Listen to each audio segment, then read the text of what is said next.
I'm Nelson Aspen, and you're in my apartment, and we're getting very casual today, so take off your shoes, you can put your feet up on the couch, and I'll introduce you to my new friend, Christopher Durham. Christopher, welcome to my apartment. Thanks, it's good to... This is really relaxing. Like being in my own apartment. The wine's yeah, flowing. A glass of wine, yeah.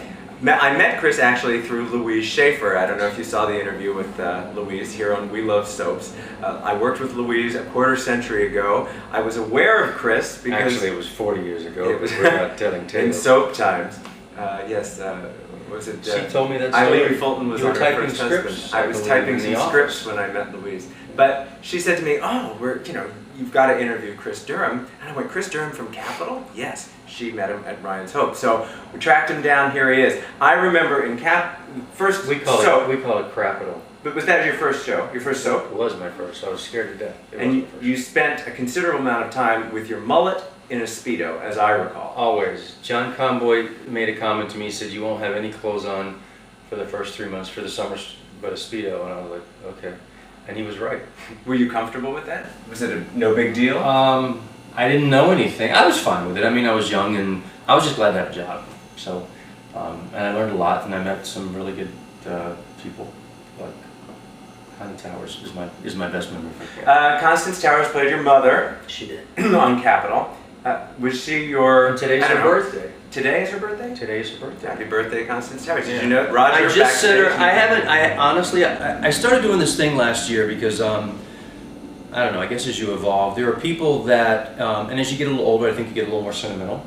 And I haven't talked to Connie in 18 years, I figured out. But I always hold her so dear. She was so generous and so incredibly kind and just wonderful. And I sent her some of my artwork as a birthday present. I called her agents and found out her birthday is today, and this was last week. And I said, you know what, I'm going to send her something and just say hello again. And I hope we got there in time. I hope so. I sent her priority. It cost a fortune. We'll see. Hope she liked it. Was it one of your eggs? It was one of my ostrich eggs. We'll get there. We'll get there. Let's go in chronological order. How long is this interview? It's all right. Well, we're going to edit it craftily because so we won't log off. Capitol. How long were you on Capitol? Do you have one too? Matt McCandless. I'm out of wine. I drank mine. Matt McCandless. He's such a character. His glasses right there, acting like he hasn't had it. My glass is half full. You played Matt McCandless. I did for 2 years, and he went upstairs. This is my favorite story. He went upstairs to do his homework. I was in college, and I never came down. Well, you came down later as somebody else. As somebody else, that's what I heard. But I was on Ryan's Hope then, I think, or something. I don't know. So. Okay, so interestingly, when New York was sort of the soap capital of, that was where all the soaps were. Really, you were in LA, but then you were an East Coast guy. You came back to the East Coast to do Ryan's Hope. Yeah. I did. After Capitol ended, I don't have any problem with LA, but I don't know. My family's here, and I was raised on the East Coast, and I really think I'm an East Coast kind of guy. And so I was out there for 3 years, and it was nice, but I wanted to come back, but I wanted to come back with a job. And luckily, I was called to screen test for Ryan's Hope in '85, and I remember that phone call because I had just left after the screen test to do summer stock in September, and they called right when I arrived to do Amadeus in summer stock in Wisconsin and said, you got the part on Ryan's Hope, which was Dakota, like Dakota. And so I finished doing the summer stock, came and packed my bags, and came to New York at the 1st of October, and I was probably one of the happiest moments of my life. I was near my family and starting a show that turned out to be the best daytime show I ever did. I made great friends on that, and it was really not unlike other ones that were fun too, but it really, because it was still a half hour and most of them were going to an hour, it was a smaller group of actors, and it really was like a big happy family. Actually, we all would go out after taping and have dinner and run lines for the next day, and we're on the Upper West Side now, and we were on 66, and we would go to these favorite restaurants. You had like Ernie's back then. And I remember Ernie's. Yeah. My mother had a heart attack in the ladies' room of Ernie's on Halloween night in 1986. Well, I hope it wasn't because we were running our lines on the next table. She couldn't get in there because Nancy Addison was probably using but your the toilet. Mom's still alive. Yeah, so my mom. She's okay. God bless Nancy. Okay. So yeah, and you actually, the food wasn't that bad. It was the first big bowls of pasta. That's huge. Unusual to see giant servings like that. And do you know how many actors were eating bowls of pasta for breakfast the next morning? No, it would take that's true. It would take doggy bags because they gave you so much food. Right up there, 73rd or something like that. Yeah. Anyway, and you played opposite Nancy Addison, mm-hmm. and you did a lot with Maria Patillo, as I recall. Yeah, was that her name? The blonde. Yeah, the blonde. Yeah, good research or memory. Yeah, I'm just a font. At your age, it's very good that you can remember all that. Yeah. How long were you at Ryan's? It's called a plethora. Yes. A plethora of information. You have a little bit of a lisp. A little bit of a lisp. A plethora. I can't say yeah, okay, there's other words I can't say either. Anyway. The experience of working on Ryan's. Was fabulous? Beyond fabulous. Yeah. I don't recall how Dakota left. What became of Dakota? Actually, my last scene was with Maria. And I just basically, because I had gotten into trouble on the show, left town. Yeah. Claire Labine, who originated Ryan's Hope, came back my last year, and the show just got canceled right after. Did not like my character anyway, because she had created the show, and I ended up becoming the illegitimate son of the Ryan family. Oh. And she was, it's a story, and she was really honest and upfront when she came back. She said, I would never have written a story. So she turned me into a bad guy the last year, and then I had to leave town because I'd gotten into, I guess, a lot of trouble or something. So. All right, now so from there, I got to keep my wardrobe though, so it wasn't all bad. Well, and the mullet. I mean, you had some big. That was the '80s. We called it Bon Jovi hair. Yeah. He had nothing on me. We talked about this off camera, comparing mullets. What did you call the word for the sort of upside down spray? Splowing. Splowing. Will you explain splowing? Splowing is when you use hairspray and a blow dryer at the same time, and you kind of lean forward, blow your hair up, and spray it. So when you come up, your hair is all blown back. Roger will get some clips and some photos of splowing. At this time in my life, I have, what's pride? A passing fancy. No, that was the style then. Now, fast forward to the very recent past, because your soap work diminished after that. We'll talk about what you did in the interim, but you recently were on As the World Turns, yeah? I did a few days on As the World Turns. I did a couple days on As the World Turns. Chris Galtman and Mary Clay Bowen, the casting, called, and it was very nice just to get an offer and not have to audition. And I played a senator, and it was amazing because I was on As the World Turns in '89 for about a year. Oh, I didn't realize that. You got to do your homework. Sorry, yeah, I just sort of took it for granted. Anyway, you should have your wine. Would you, Roger? Can I get it? I feel like I'm a solo drinker. Yes, and it was so nice to go back after basically 20 years, and there were a lot of the same people. The same makeup lady was there, and Helen Wagner was still there, who just passed away. God bless her. And it was really. But soaps had significantly changed between the time you went away for the first As the World Turns and the second As the World Turns. You were on location, shooting on the fly, quick. I mean, what was your visceral reaction to what has become of daytime? Well, all my stuff was on location because I was playing a senator, giving speeches outside. Almost everything shot on and location now. It was funny because soaps are known to be done so quickly, and if you realize how I was trained basically in daytime to work 3 cameras and all that, so for me it became kind of the norm, and it was a wonderful training ground for me, but it moves faster than any other medium. So, but to come back and do that when we were doing location with handheld cameras now, you realize how far technology has come. I remember kind of panic thinking, it was the same old thought as the early days. Can I remember all my lines and get them in on time? They move so fast. And your scenes were with Leslie Kay, as I think, and Maura West. Beautiful, yeah. They're just, well, some people are always beautiful and stunning, and then when they turn out to be fun and nice, it's kind of a wonderful thing as well.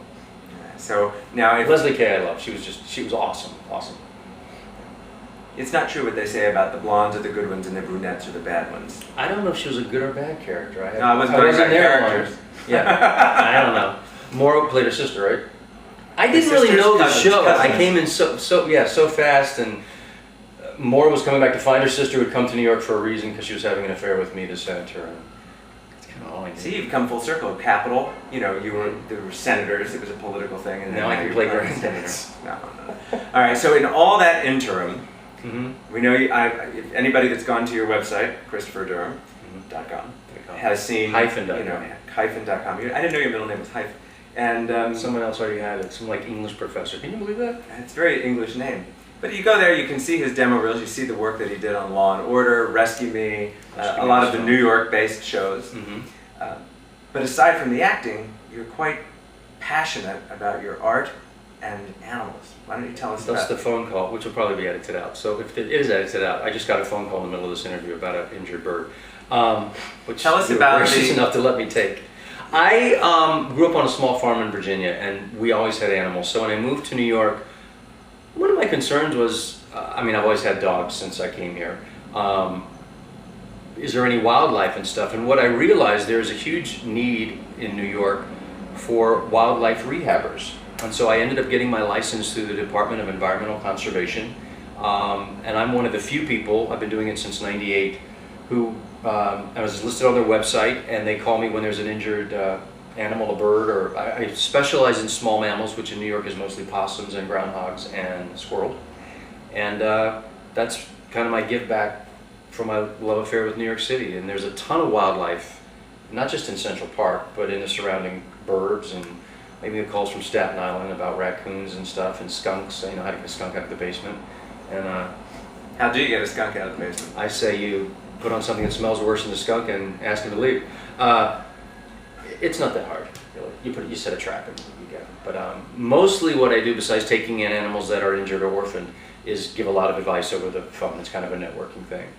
So you're like Dr. Dolittle. But I don't sing. Yes. You sing a little. You do sing. I used to sing. You're I absolutely don't sing. sing now. I'm not going to sing now. And acting?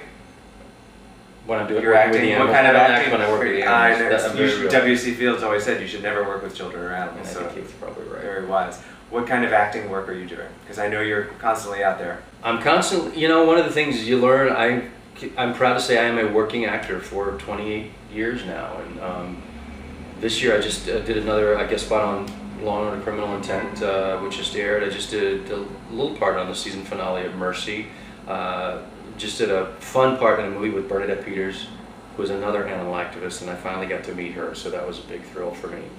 And lucky for me, I was able to also do a lot of commercials, hundreds of commercials and voiceover work in the meantime, which is a wonderful thing. All New York actors do that. You kind of have to cover your bases, because there's always going to be good times and bad times. I think there's a song. I was going to say. Still here. Yeah. And, and especially as production work diminishes in New York City. Sadly, it's good now, though. It's very good now with tax breaks and stuff. We had 8 shows filming here last year. Rubicon, a new AMC series, show, was shooting on the street here the other day, and now Tom Selleck has a new show that's shooting here as well. So it's things are looking up, and with the economy coming back, it's been hard for everybody, and things look very positive. And all I can say is I'm still doing it, and I still enjoy it, but I do other things as well. Well, if things look brighter around the We Love Soaps Where Are They Now segments, it's because Christopher took the lighting into his own hands and actually put some lights up and did things like that, because he's very artistic. And I was like, that's is this all we have is an overhead light? Let's look at some of your artwork. Okay. And we don't have any of the ostrich eggs that no, I was afraid Constance Towers was lucky enough to get. Hopefully she'll get it today on her birthday. But I'm going to hold it up here. What's the medium? You know that. That's acrylic and pen and ink. Is this a cat that means something to you? No, it was a French cat. I'm not touching that one. Yeah, just some random cat. There we go. That I hep cat did for a friend.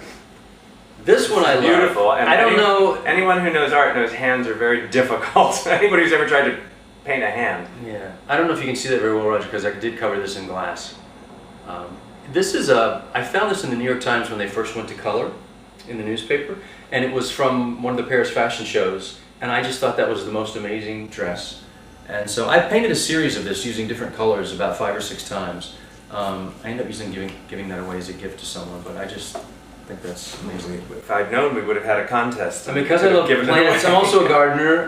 This is one of my original pen and ink tulips that I did. And that actually is on my website as a print. That's what the website really, I sell prints of a lot of this original work. And it's beautiful. And I actually grew that tulip in my garden, so that was nice. I saw some of your bird work as well. Yeah. Very nice. Birds are not easy. Hands and birds. This everybody thinks is Charlie Chaplin. It's actually not. It's what I call my bowler hat series of men. And this is the man with the red umbrella and his bowler hat on. And actually, it was taken from a photo that was taken in 1940. And I added the umbrella, and I thought it was just, I just love it. I don't know if you can see it in there. I'm very big on detail work. And I love the shadows. You have to get up close. The shadows and Well, he's got a crevices pinstripe. It's a pinstripe. and the pinstripe, suit. yeah. So you can barely see that. Very good. Good job. I know it. Don't touch me right now. Well, this was a great interview, and Nelson, it was nice talking to you. Are you trying to wrap it up? Yeah. What would be your dream role, and what would it take to lure you back into daytime? Would it have to be something lucrative necessarily, or significant role? It wouldn't have to be significant. I'd love to play a serial killer or something for a few weeks would be fine. But you know, daytime, I think daytime had its place. It's interesting now because when I came here there were either 6 or 8 soaps, I don't remember, in New York. And now, as of September, there's only going to be 1 because As the World Turns is going off the air and we'll have 1 live. So it's really changed. And it's kind of makes me sad because it was always such a great opportunity for actors to work in a very fast-paced medium. And I don't know that it's dying out, but I do think it's changing. I mean, the whole business is changing with reality TV, and in the last 10 years has been a huge difference from when I started. I feel like one of the old guys now. I'm like, oh, I remember the days when, you know. But there is a lot of production going on in New York, but daytime, very little, because all my children moved to Los Angeles last Christmas.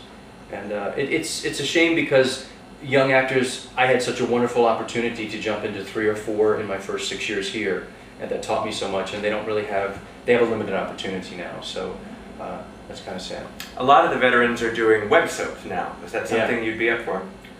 Sure, no one's called, but I would. Well, they're not really lucrative. Thanks for putting me on the spot. But yeah, it's a tricky thing because the web soaps seem to me to be a medium where you have to do it for the love of just trying to do it. Sure, but it's like what you do theater and play readings, you know, and because you love to do it and give back. And I don't know a lot about I don't watch a lot of TV, so I certainly don't watch webisodes. But I hear there's a lot of really great, and the way they can do it on the fly and the cheap now. You don't need a lot of money. I mean, cameras are amazing. Look at Roger's little camera. Yeah, look at Roger's little camera. They're this big. All right, so now we know where Christopher Durham is now, and if you're interested in any of his artwork, such as this, or the ostrich eggs, or any of the beautiful stuff, you can go to Christopher-Durham. Or www.scarletibis Designs, IBIS. Which We'll put all that. My favorite. You don't have to put all that. We'll put all that up on the website. And I'm just trying to make the world a little more beautiful. He is, and he even writes children's books. So he's all over the place. Very creative, talented guy. More than just a mullet and a Speedo. Thanks for bringing that up.